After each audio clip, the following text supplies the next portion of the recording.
Hey all, Dr. Jared here. Um, Question comes up very frequently for parents and adults alike. Um, what do you do with all that Halloween candy? How do you make sure you prevent it from starting the spiral that is unfortunately so frequent in the holiday season, which is significantly increasing sugar consumption, weakening immune system, and negatively affecting mood hormones, all with this kickoff of Halloween. So, these days it's probably even more prevalent to have an excess amount of candy, considering that um, not only is there Halloween trick or treating, but there's all these trunk or treats and school trunk or treats and different things that lead to people having a high threshold or a high amount of candy at their disposal. And so, I think it's important to first look at why does that affect us. So, whether we like it or not, whether it's the holidays or not, sugar does a few things. First of all, sugar is linked to hyperactivity. So, for those with children, sugar and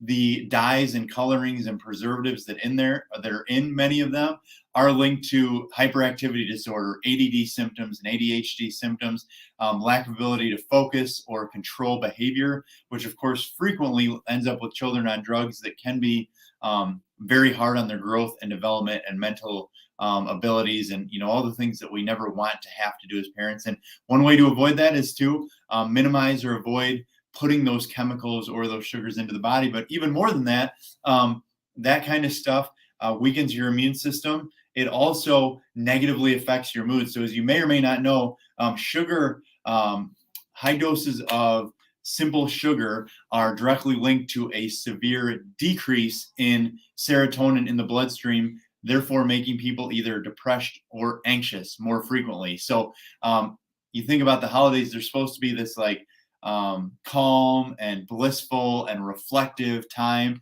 And for many, many people, they're the opposite. They cause anxious, depression, high stress, low workouts, maybe, all the other stuff that goes with it. But ultimately, what's the solution? Well, for this next short period of time before we get to Thanksgiving, one of the things to do is to eliminate, throw out, get rid of the candy, simple sugars, Halloween stuff. And one idea that a lot of people utilize is that you can call it a variety of different names, but the switch witch or candy trade in or candy buyback. And so for those of you with kids, one of the things many people do, they buy a book or a toy, or they let their kids, go crazy, go get all this candy, and then certainly pick out a few of their favorites or something like that. But then from there, they trade that, whether they donate it or whether they trade it in and throw it away for either financial things, a toy, a book, whatever.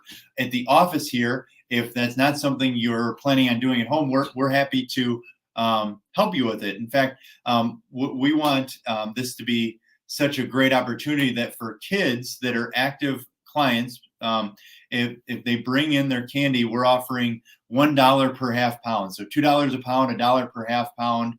Up to 20 pounds of candy, just to trade that in to have it not be consumed not only by the children, but the adults. In fact, as many of you know, the holiday season is the time more Americans gain weight than any other time of year. And by the end of this high stress season, the last week between Christmas and New Year's, heart attack rates literally double due to the high stress, high inflammation habits. And so you can choose to be better than that this year, and it takes planning. So again, candy buyback, switch witch, bring it into the office, do it at home, but that will be available starting Wednesday, November 2nd, and we'll go for 2 weeks here at Chiropractic First. Have a very blessed